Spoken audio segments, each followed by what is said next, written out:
Grab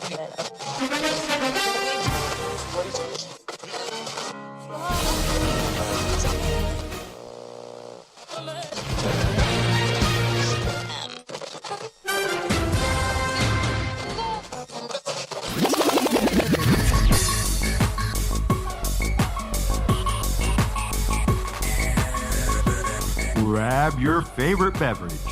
It's time for the Beers and Bruisers Fantasy Football Podcast.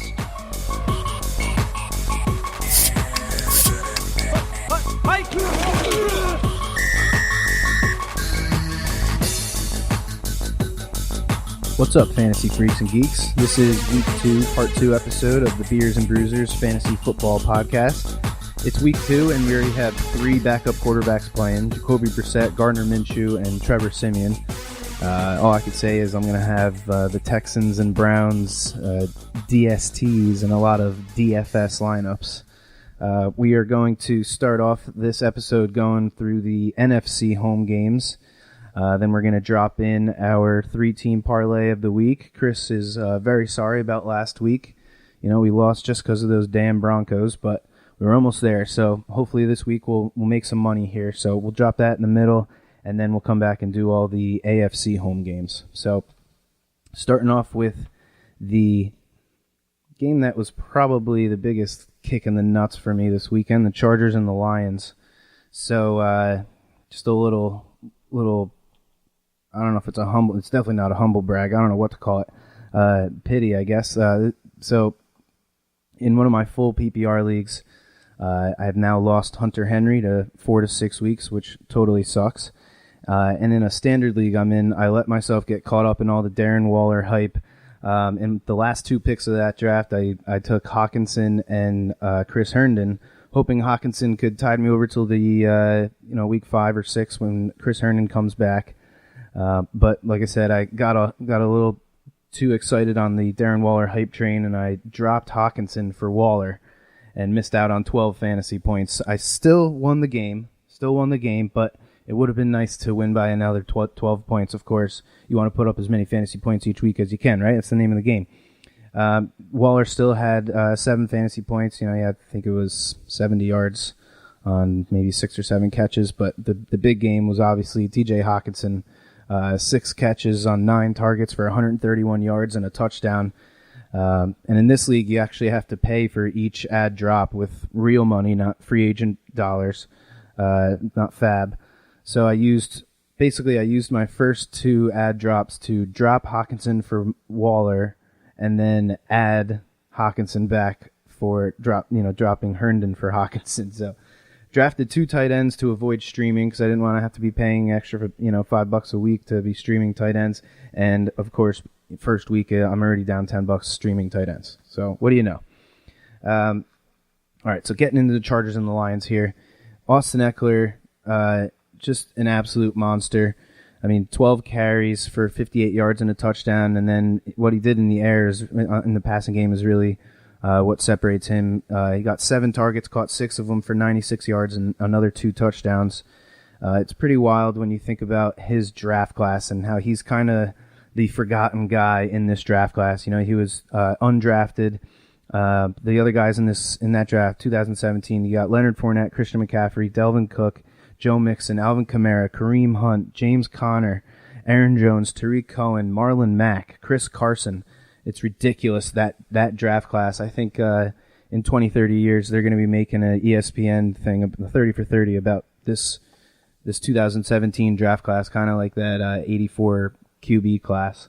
It's literally, what is that, 12 of the starting running backs in 10 to 12 of the starting running backs in football.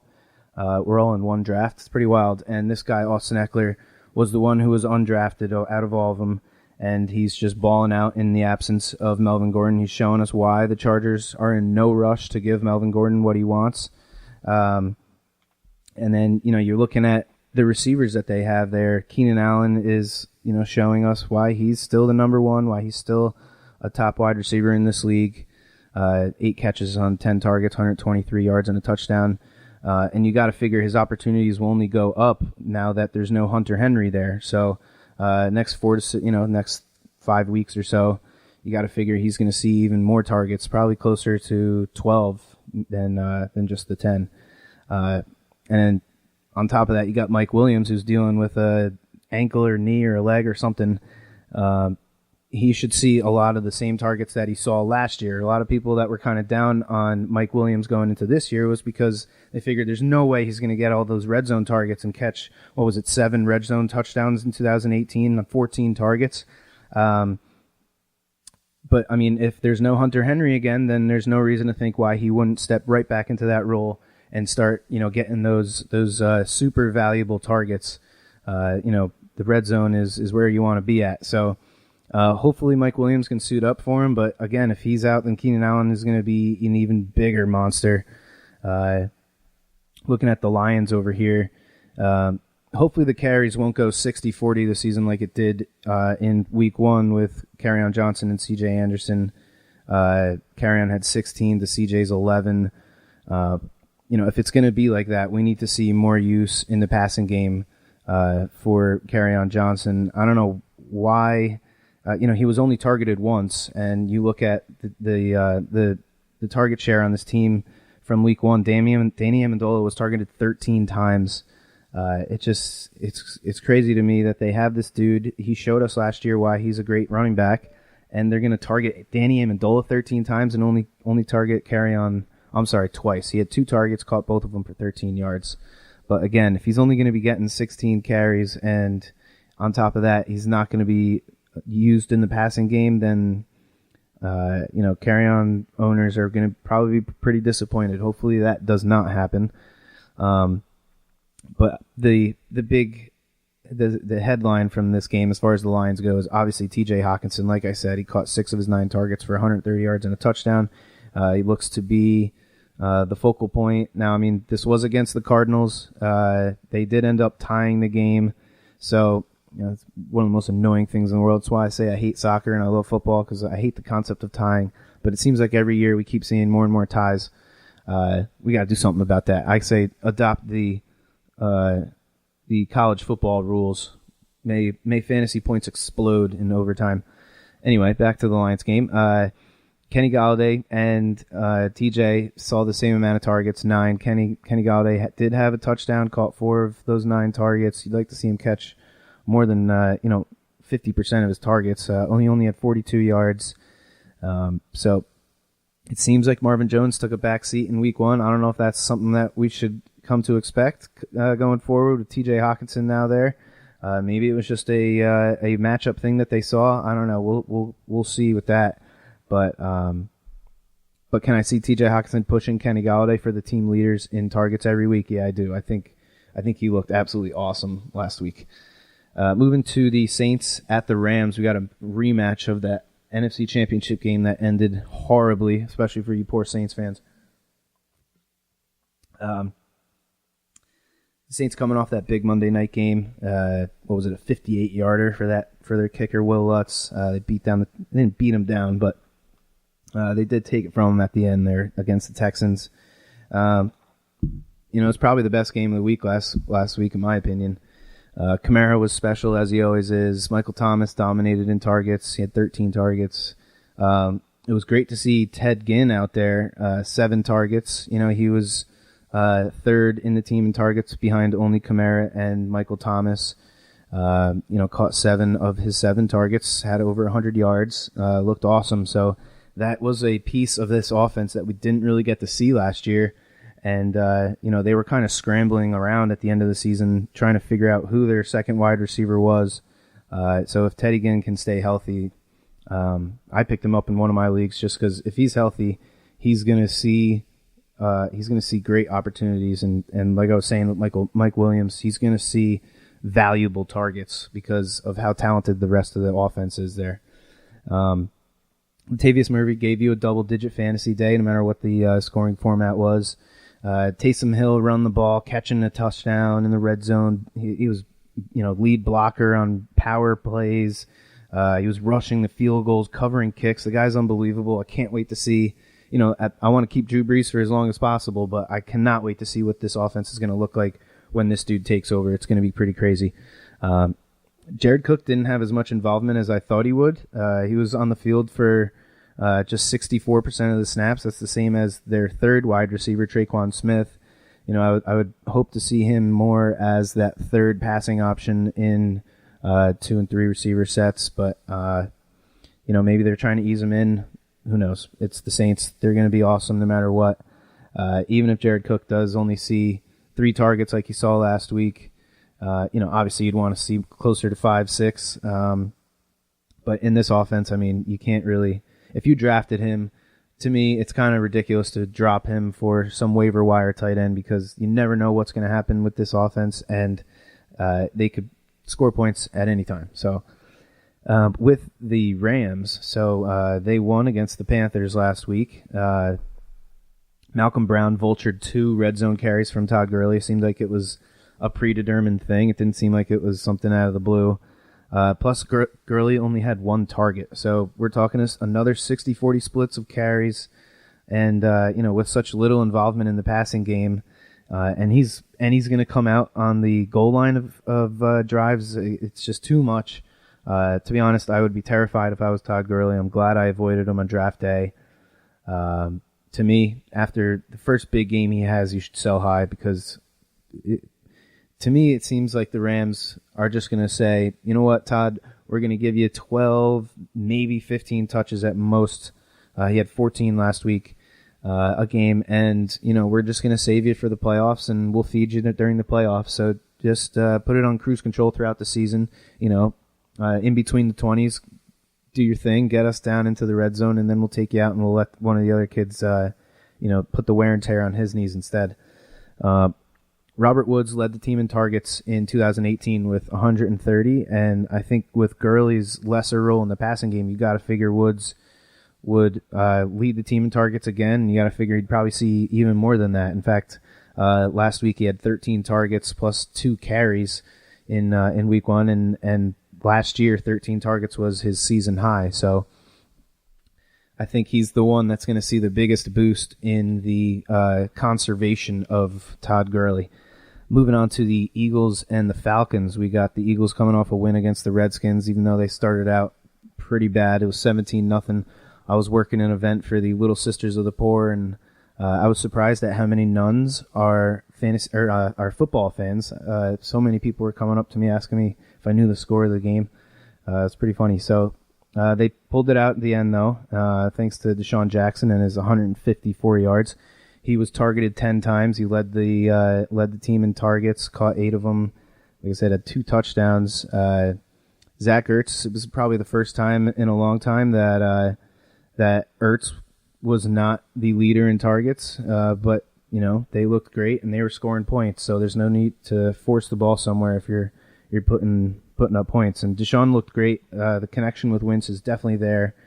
Wentz apparently said he's never played with somebody that had this much speed. He's never been able to just really, just throw it up there and have all the confidence that the dude's going to go get it. And Deshaun still has that speed. So, to me, Deshaun Jackson is kind of like a lock in my DFS lineup every week because this can happen any week. And he's probably one of the middle tier guys as far as their expense goes. But going to the running backs on this team, this is why in the beginning of the season and, before draft day, this was the first team that came to me when I was starting to figure out which backfields I wanted to avoid.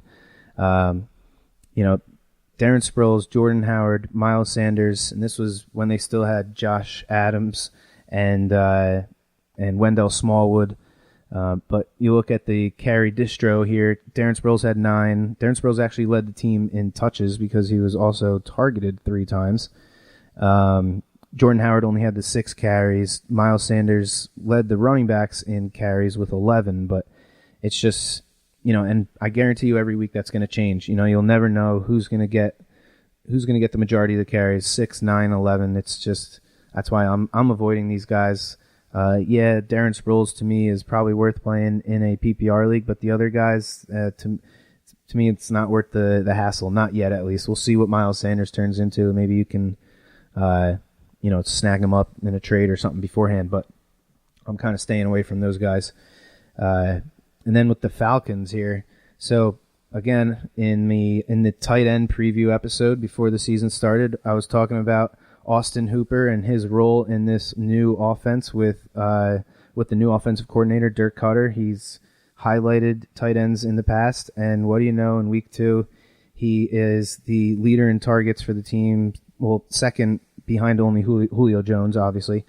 But he caught all 9 of his targets for 77 yards. I think that's clearly a sign that Dirk Cutter likes him, and he's going to be used. So, if you're trying to pull off an easy trade, maybe Austin Hooper is somebody you can go after that is kind of has this reputation, maybe, I guess, as one of the back end tight ends, but he's got to be one of the safest tight ends in fantasy football. He's always in the top 12 every year. It doesn't matter.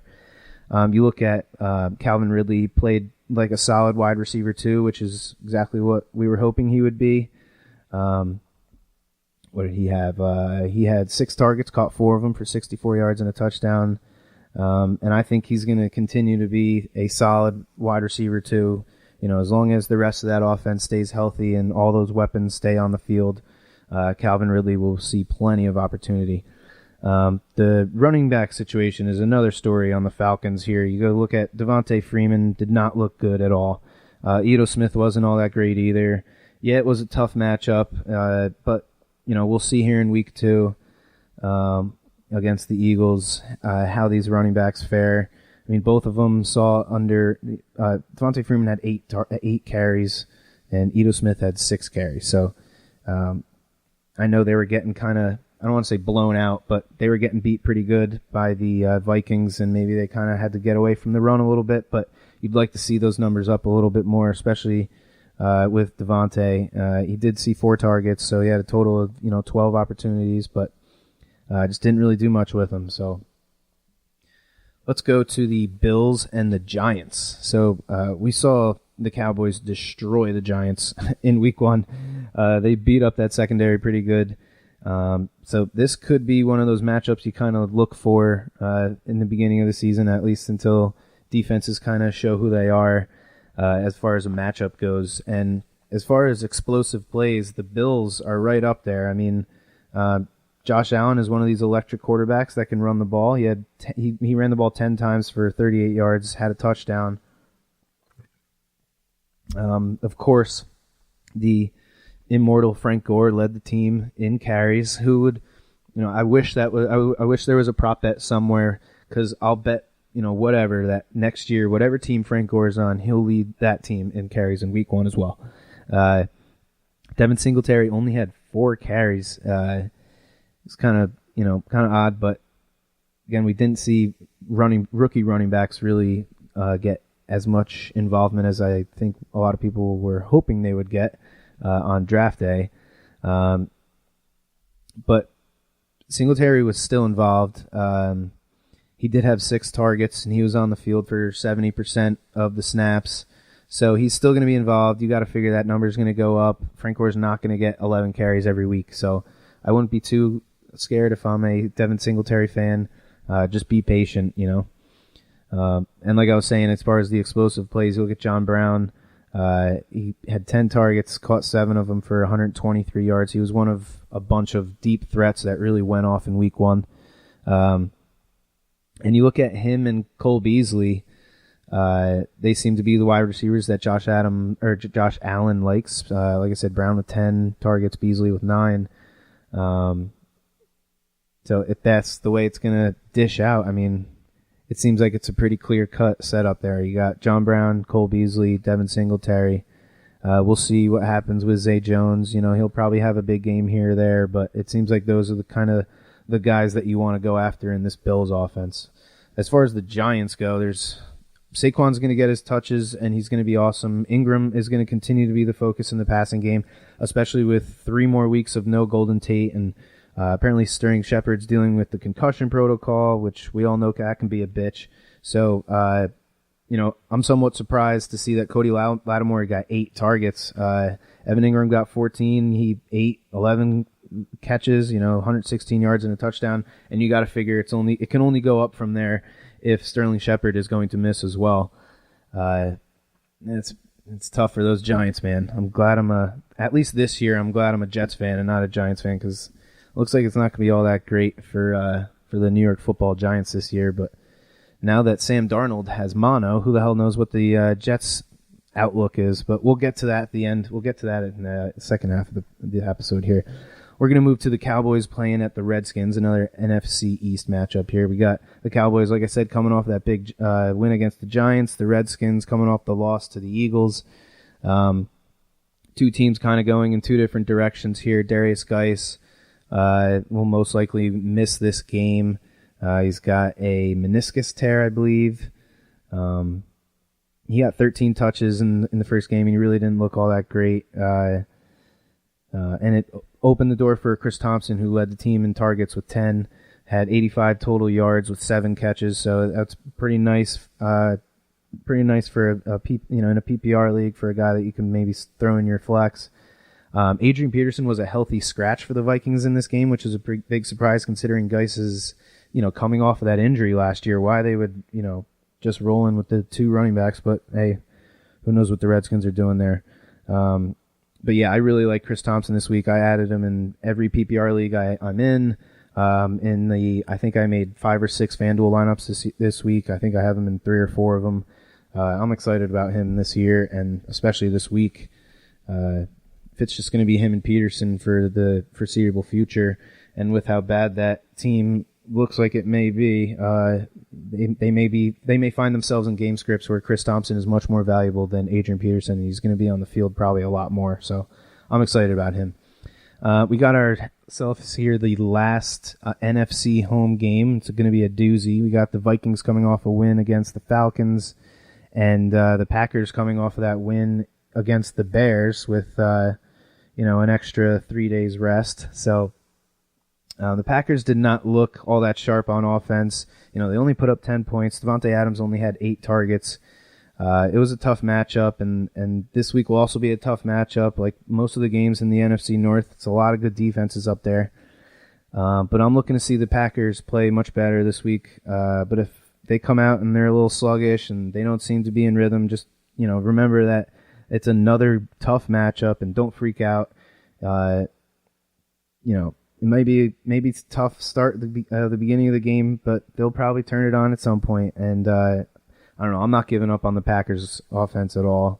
Yeah, they only put up 10 points, and if they have a bad game here in week 2, I'm sure a lot of people will start. You'll start hearing the critics and whatnot, but I'm going to stick with them. So, all right. So that does it for the NFC home games here on the week 2, part 2 episode of the Beers and Bruisers Fantasy Football Podcast. I'm now going to drop in the 3-team parlay of the week for week 2 here, and then when I come back, we will run through all of the AFC home games. Stay tuned.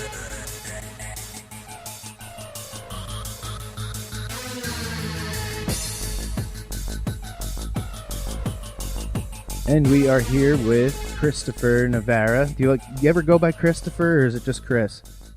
Chris.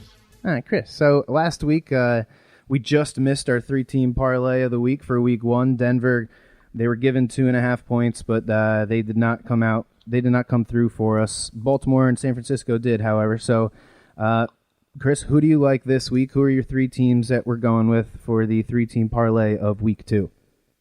All right. Well, after a long week of studying the lines, I think I've narrowed in on 3 teams that I like.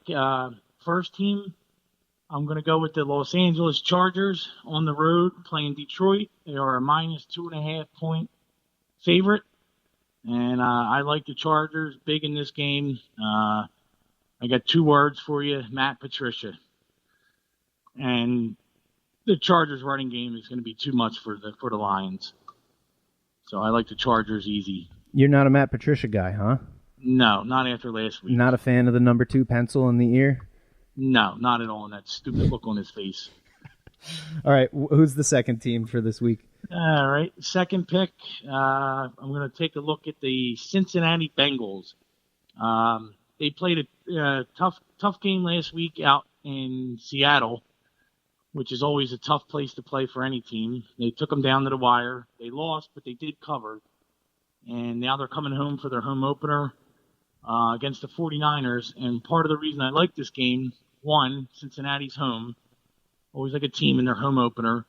And they're 0-1. And teams don't want to start the season, obviously, 0-2, because you start 0-2, you're pretty much done. The teams that make the playoffs after starting 0-2 is very few. The percentages are very low. And also, the Niners are playing their second consecutive road game on the East Coast to start the season. Damn, and that they is didn't look pretty that tough. great in Tampa last week, so 2 of their touchdowns were actually defensive touchdowns, pick sixes off of Winston. Right. So I like the Bengals in this game.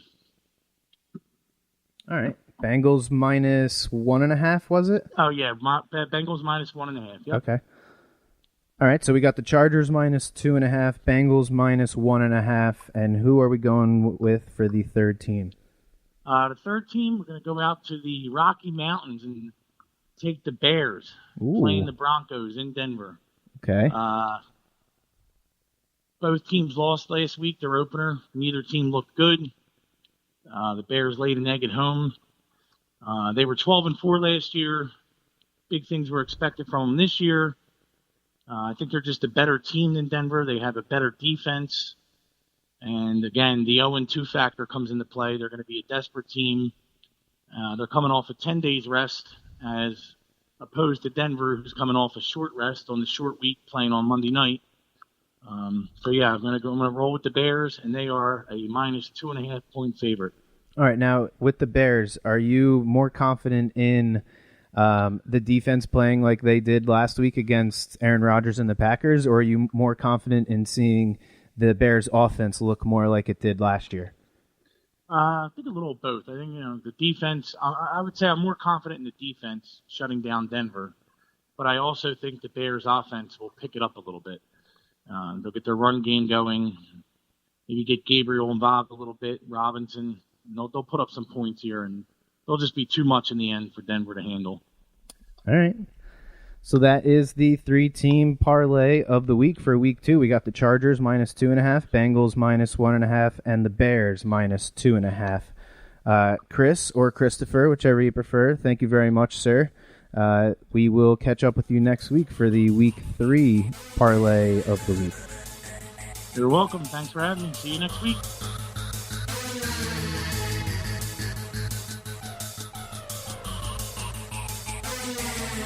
All right, we are back with the Week 2, Part 2 episode of the Beers and Bruisers Fantasy Football Podcast.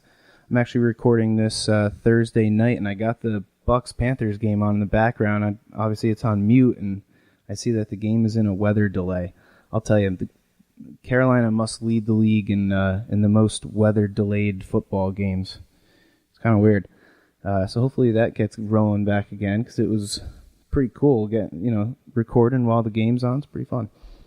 So all right, we're going to get into the AFC home games. There's a lot more AFC home games than there was NFC, so we got quite a few games to get through here. We're going to kick off with the Jags and the Texans, a big AFC South matchup. Jags coming off that loss to Patrick Mahomes and the Chiefs, while the Texans lost that Monday night game to the Saints. Jags also lost Nick Foles to a collarbone. Probably is going to be out. I think the timeline is 8 to 10 weeks.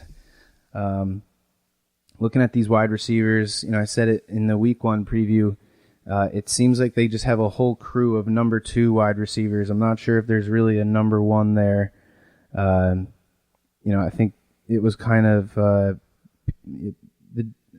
general look of it was that Dede Westbrook was the number 1 wide receiver, and yeah, he caught a touchdown last week, but Chris Conley, the new guy from the Chiefs from last year, he led the team in targets with 7, so Leonard Fournette also had 6 targets, and to be honest, I think with Gardner Minshew running this team, playing quarterback here for the foreseeable future, I'm not sure if there's anybody worth playing on this team besides Leonard Fournette. I think if any of these wide receivers are on your team, I think they're easily one of the first guys you should cut in this Week 1, Week 2 waiver wire run of things here. I don't see how these guys are going to be able to be consistent fantasy wide receivers with Gardner Minshew at the helm there. So it should really give more value to Leonard Fournette, really, because you got to think that he's going to see more carries. He's probably going to see even more targets. He's that easy outlet from the backfield. The dude's massive. It's kind of hard not to see him. But obviously he led the team in carries. He only had 13. I think if they didn't end up losing the game 26-40, if they were in a game script where they could actually keep the whole playbook open, you're going to see Leonard Fournette. He's going to get touches this year, especially now with Raquel Armstead, the only legit backup there. TJ Yeldon is in Buffalo, so I think this injury here is going to do nothing but help Leonard Fournette. So, and now looking at the Texans, Deshaun Watson was awesome. 268 yards, completed 2/3 of his passes, had 3 touchdowns. He was awesome. He didn't lose this game for them. The Saints just stole it at the end there. The running back situation was it was pretty clear. These guys are going to be splitting carries. Carlos Hyde had 10. Duke Johnson had 9. Carlos had 83 yards to Duke's 57, so he was, the more productive running back as far as carries go, but Duke was targeted 5 times in this game. So he's obviously well more, he's used a lot more in the passing game, sorry. We saw Kenny Stills come in this game. And he caught 3 passes. If you're looking at the line, 3 passes for 37 yards, and he had the touchdown. But really, the 2 of his 3 catches were just little, like sweep tosses type of things, and he didn't gain any yards on either of them. The 37 yards came on that what could have been the game-tying touchdown at the end. So I think we're going to see Kenny Stills used in a whole bunch of different ways. How much he's used when Kiki comes back. Kiki Kuti was a full participant in practice on Wednesday. So it's going to be tough for him to get targets in this offense. DeAndre is going to eat every week. He got 13 targets last week, caught 8 of them, had 2 touchdowns. He was a monster. But Kenny Stills only had 3. Like I said, Will Fuller only had 3 targets in this game. So it's gonna be tough for these guys to get consistent targets, especially if they roll into a week and all 4 of these wide receivers are healthy. It's gonna be, obviously DeAndre is gonna get his, but with the other 3 guys, I think it's gonna come down to matchups and game script and whatnot.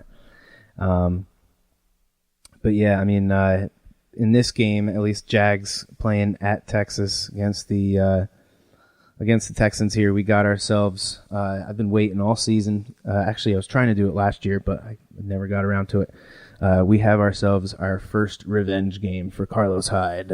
Oh, yeah. Revenge. Good old Ninja Turtles 2 Secret of the Use drop right there. All right, moving on to the next game. We got the Chiefs playing at the Raiders, AFC West showdown. Like I said, Chiefs coming off that win against the Jags. The Raiders had a nice win against the Broncos. Patrick Mahomes had a sprained ankle in this game last week, or in week 1. He came off the field. They retaped it. He went back out there. He was nowhere near as mobile as we have come to see him be. And I think that's what you should come to expect if you listen to the Week 2 Part 1 episode when we went through the injuries for this week.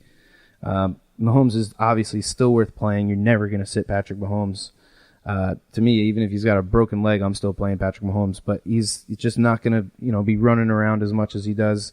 Probably won't see as many of those breakdown type of plays. It's going to be a lot more get the ball out and not try and extend plays here. So keep that in mind. If you start seeing Patrick's numbers go down a little bit from what we have come to expect from him, give him a couple weeks, let this ankle injury heal. Looking at the running backs, they bring on LaShawn McCoy. They give him 10 carries. He puts up 81 yards. Looked pretty good, man. It's kind of easy for a running back to put up numbers in this offense. Damian Williams, he led the team in carries. They gave him 13. So it's not an exact split. But Damian Williams did get more opportunities in general. He ended up with 6 targets, third on the team in targets. And we saw Sammy Watkins just eat with no Tyreek Hill. He put up almost 200 yards, caught 9 of his 11 targets for 3 touchdowns. He was a monster. I found it kind of strange that Mecole Hardman only was targeted once in the game where Tyreek Hill left in the middle of the game. Hardman was drafted as the replacement to Hill when we thought in the middle of the year, around draft time, that we weren't sure if Tyreek Hill was even going to play this year with the domestic situation he was in. So it was strange that he goes down and Mecole Hardman only sees 1 target, but Watkins was doing enough, I guess, where they didn't really need to get the kid involved. But this looks, it sucks that Tyreek Hill is going to miss some time. Again, go back to week 2, part 1. I talked all about the injury that Tyreek Hill has. It's a pretty rare injury, and there's a good chance we may not be seeing him for a good month or 2. So it's going to be tough, but I think that offense is going to be just fine.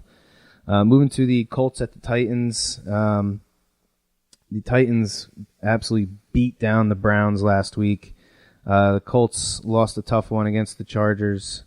But Marlon Mack, 25 carries for 174 yards and a touchdown. T.Y. Hilton had 8 catches on his 9 targets for 87 yards and 2 touchdowns. 2 guys that I think a lot of people were kind of nervous about going into week 1 once Andrew Luck decided he was going to hang up the cleats. How much of a dip in value would these guys see? And after week 1, it seems like none. Marlon Mack is still running behind one of the best offensive lines in football. There's no reason to downgrade him, in my opinion. T.Y.'s 2 touchdowns are definitely fluky. You're not going to see that every week. But the 9 targets led the team in targets. He's still going to be involved. He's still going to see targets. He's still on a good offense, and I opened up this episode mentioning how there's 3 backup quarterbacks starting in the NFL this week, and Jacoby Brissett's definitely the best of the 3. So this offense is not the one I'm worried about as far as backup quarterbacks go. We saw Devin Funchess. Another guy broke his collarbone. That's tough for them. He was kind of their number 2 veteran wide receiver.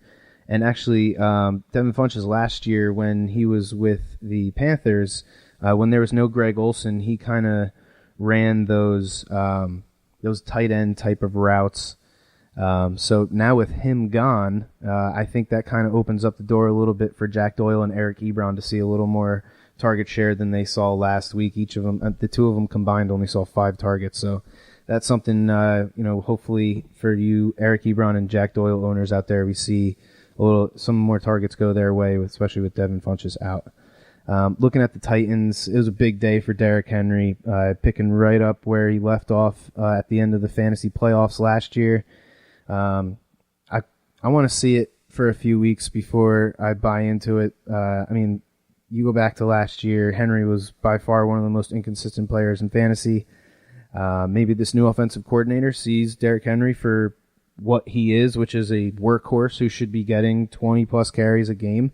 And, in week 1, he had 20 carries. He caught his only target for a 75-yard screen, a touchdown on a screen. So that's something that you can't really expect every week either. But he's explosive, man, and maybe this offensive coordinator is going to be good for him. Maybe we see a more consistent workload for Derrick Henry this year. Delaney Walker, coming off of a season-ending injury last year, he returned and he became, right back into that primary role in the passing game. He was one of the tight ends I was avoiding on draft day, but maybe I kind of overlooked him. Maybe I kind of paid too much credence to the injury and his age. He had 6 targets in this game. He led the team in targets. So maybe he's not as bad as I was thinking he was going to be. But again, he had 2 touchdowns in this game. That's fluky. You're not going to see that every week. So I'm gonna kind of stand pat and stay away from that guy. The Patriots at the Dolphins. This should be a friggin' bloodbath. So we saw the Patriots absolutely destroy the Steelers 33-3 last week. They did all this without Antonio Brown, and I'm not going to talk about his situation. He's dealing with some legal stuff right now. We're not sure when he's going to play, if he's going to play. I'm not even going to mention him. We'll just pretend like he's not on the team until we know for sure whether or not he's even going to put on a Patriots uniform. But it's kind of strange. You see Rex Burkhead lead the team in opportunities. He had 8 carries and 8 targets. Ended with 44 rushing yards. What did he do in the air? Had 41 receiving yards, caught 5 of those 8 targets. So he had a good day for in a PPR league. But again, this offense is impossible to figure out. The only thing you can rest assured is that James White is going to see targets, and that Sonny Michel is not. Sonny he got 15 carries in this game, only put up 14 yards. Looked, not that great, to be honest. As I mentioned, did not see a single target. That's not how the Patriots roll. But as far as anything else in this offense, every week it could change. We could see a different game plan week to week, drive by drive, quarter by quarter. This offense, they attack people. They don't go into a game, saying we're going to do this, and this. They adjust, they improvise better than anybody. So I wouldn't take this game by Rex Burkhead to mean, oh man, Rex Burkhead's going to have a big role this year. He's not the worst person to add. He's not the worst guy to have at the end of your bench. He's just not somebody I'm actively going out there and looking for. I don't know what it's going to look like when Antonio Brown comes back, if he comes back, but I think Josh Gordon has kind of solidified himself a little piece of this offense, and Julian Edelman still had 11 targets. James White and Rex Burkhead had 15 combined targets. So I mean, he's not gonna have a big portion of this offense. He's not gonna be heavily targeted in any games, I don't think. But he is gonna be used, and he's talented enough. We saw on the touchdown play, he kind of, jumped over a guy, landed on one foot, avoided another guy, and found his way into the end zone. That was his thing, and hit that big year that he had with Cleveland. He was just making ridiculous touchdown catches all the time. So yeah, I'm not reading into the Rex Burkhead thing. I'm staying away from him. Looking at the Dolphins, I mean, there's really not much to say with this team. Kalen Ballage with more carries than Kenyon Drake, albeit 5-4. They were getting it handed to them. The Ravens beat them 59-10. So I mean, obviously that's not a game script that you're going to see a lot of rushing attempts, but it was just weird because Kalen Ballage was also announced as the starter before the game started. Kenyon Drake was kind of the guy that we all thought was going to be the starter there, but it seems like it's going to be a split between the two of them. Kenyon Drake did see 3 targets over Kalen Ballage's 1 target, but still, this team is just bad. They have very little talent.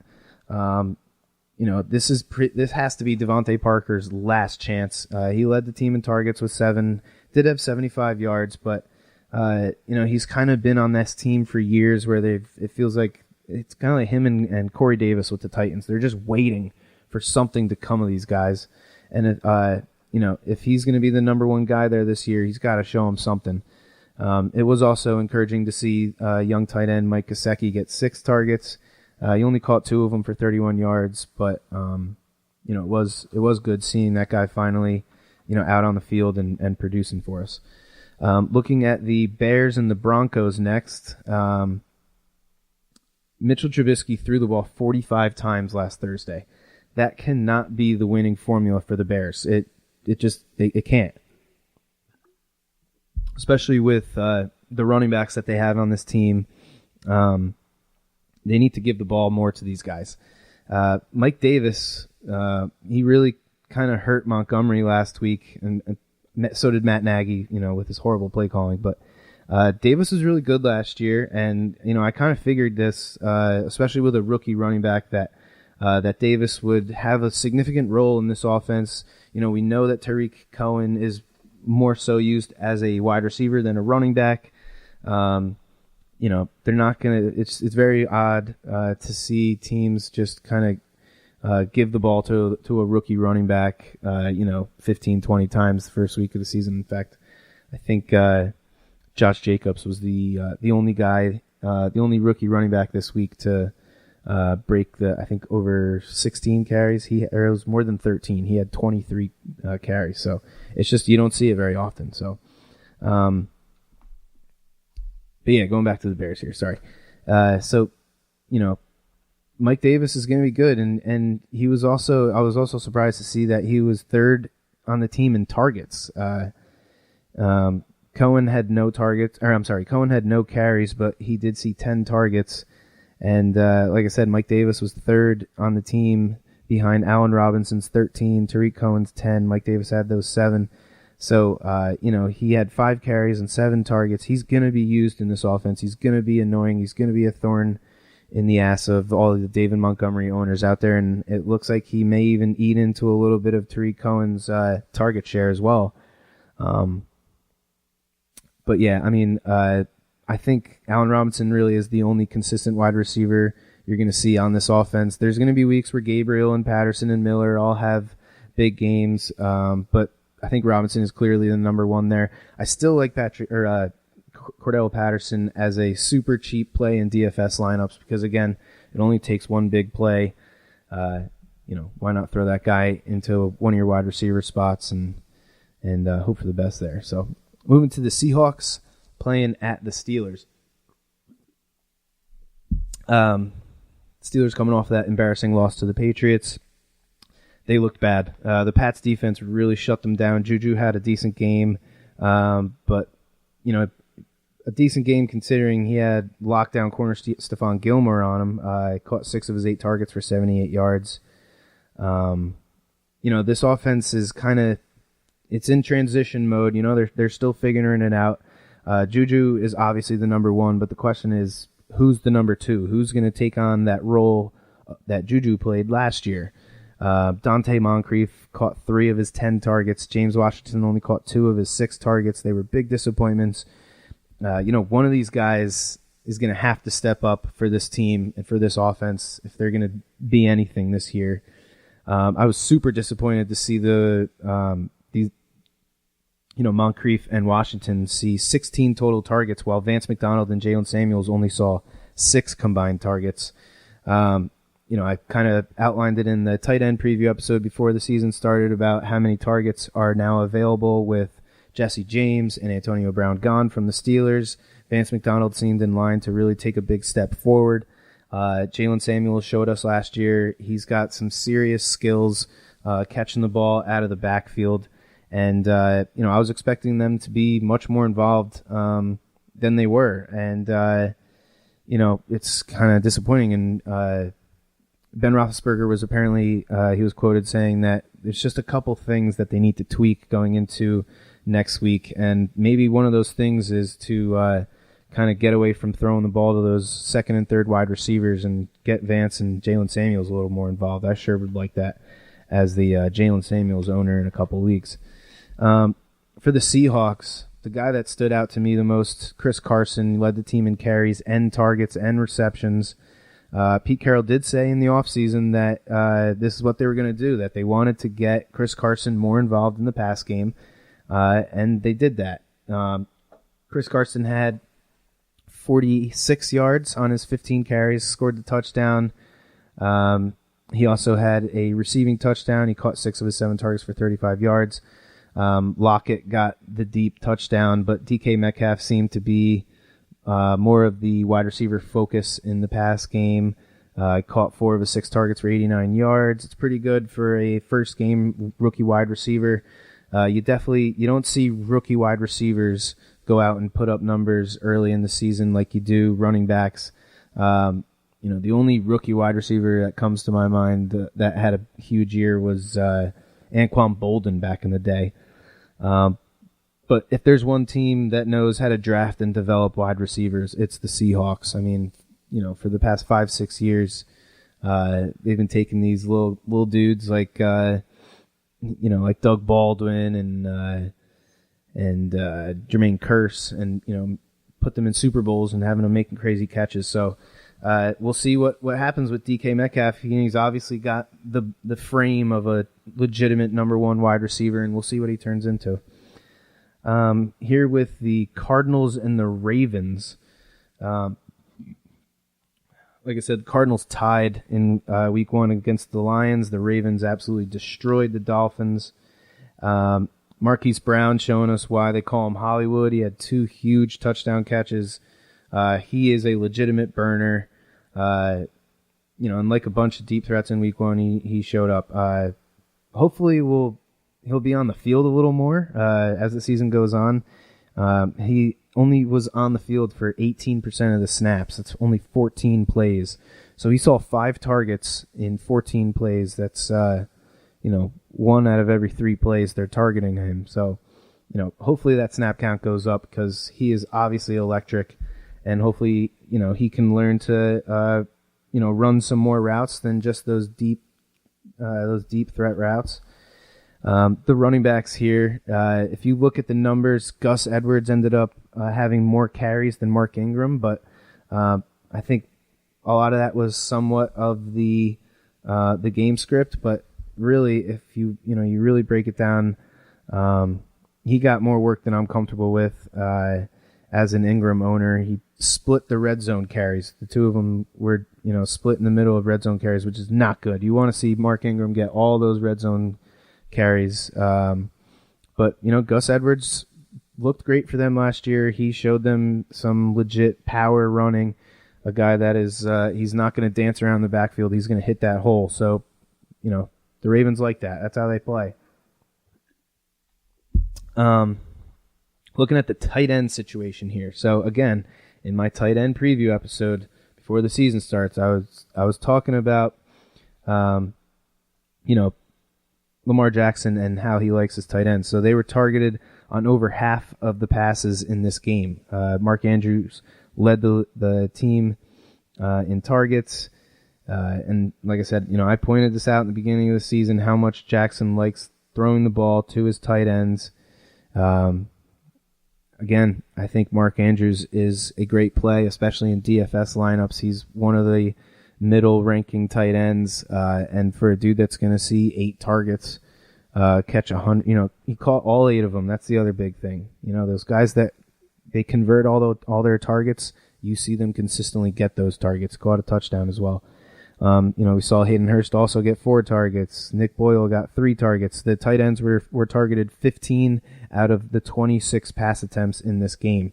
So that doesn't tell you anything. It tells you something about the use of tight ends in this offense. I don't know what you're looking at. Going to our next game here, the 49ers at the Bengals. The offense for the 49ers last week really didn't have to do too much. The defense won this game for them. They had 2 touchdowns. The Buccaneers were sloppy last week, all the turnovers. We saw Telvin Coleman go down with an ankle injury. He's going to be out for, I think the timeline is, again, 4 to 6 weeks. That sucks for him, but it gives a nice opportunity for Matt Breida, Raheem Mostert.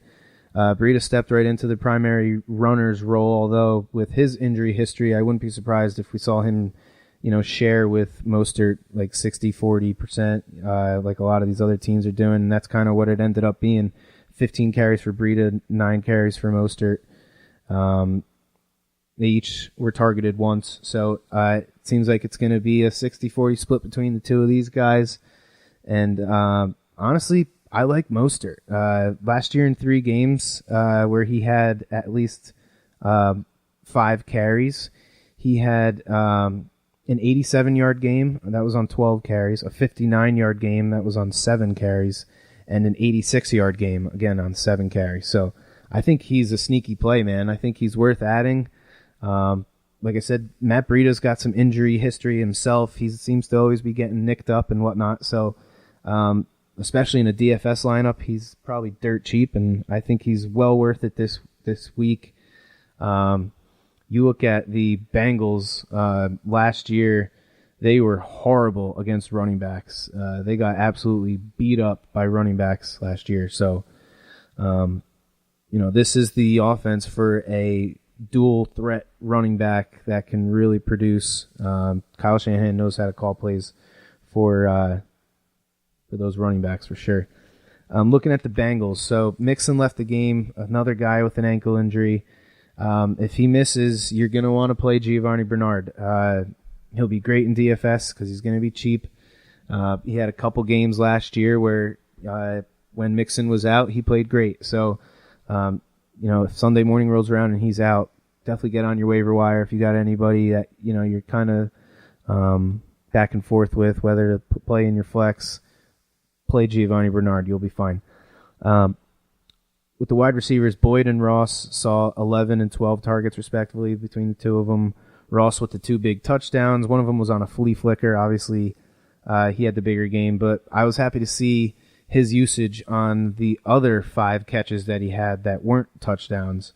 He ended the game with 158 yards, and he'll have more games with no A.J. Green to show he's more than just a deep threat. I think the timeline right now for A.J. Green is week 4 or week 5, so he's got a couple more games to kind of earn that third receiver role there for him. And Tyler Boyd, 11 targets, 8 catches for 60 yards. Didn't have a TD, but that's good enough for a wide receiver 2 flex play.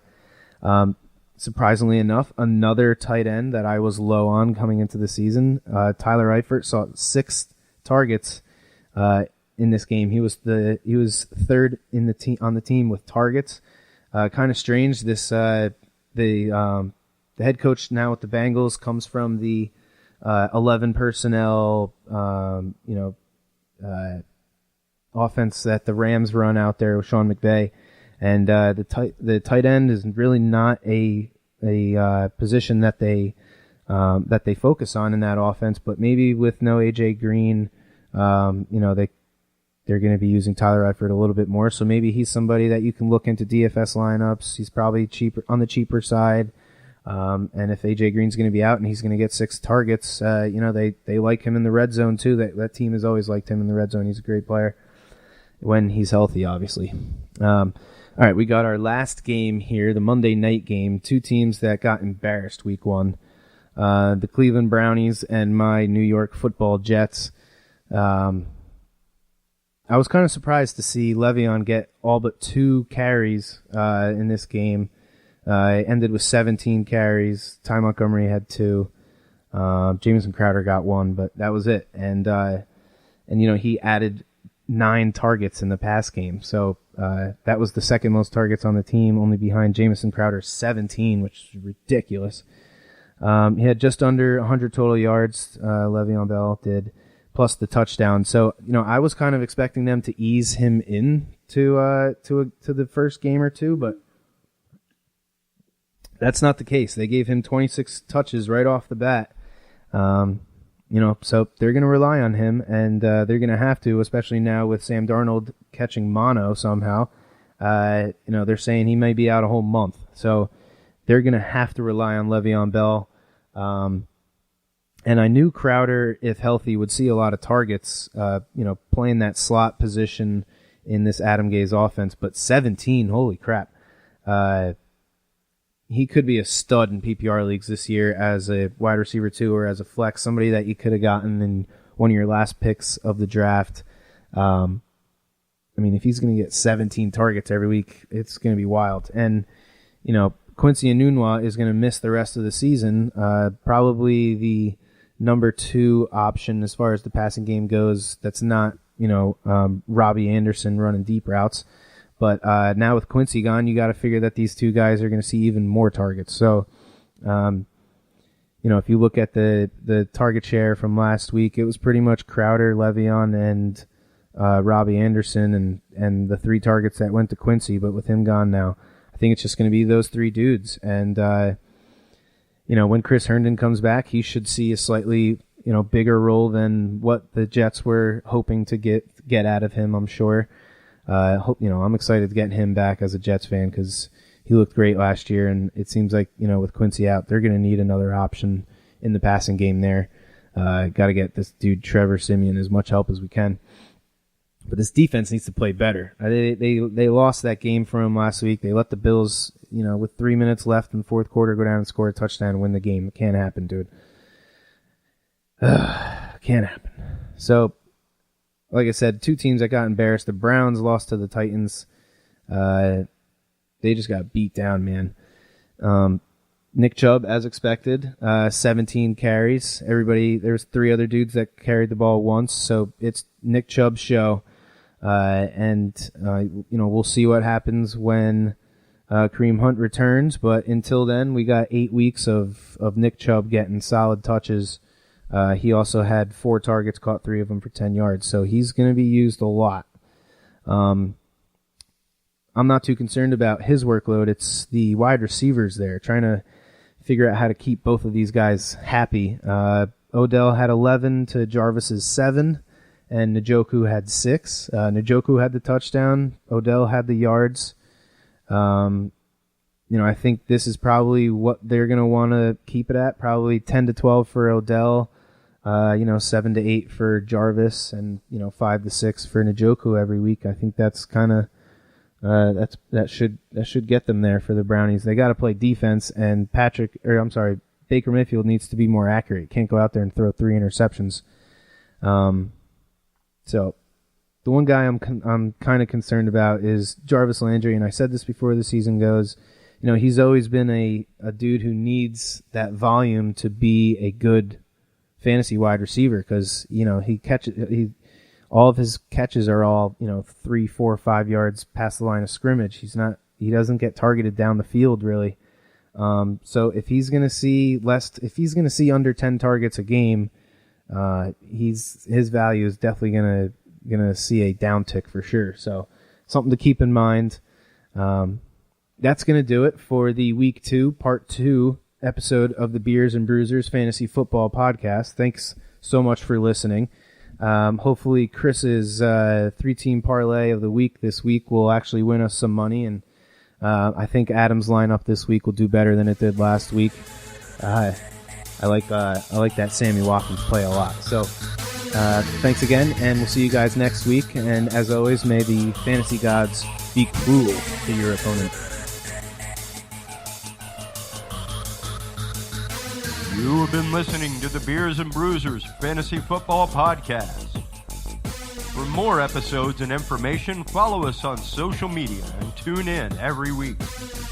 Beers and Bruisers is available on Google Podcasts, iTunes, iHeartRadio, Spotify, Alexa, Reach TV, or your favorite podcast service.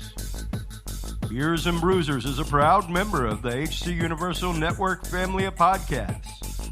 To find out more about this and other great shows on our network, visit us online at hcuniversalnetwork.com or download the free HC Universal Network app today.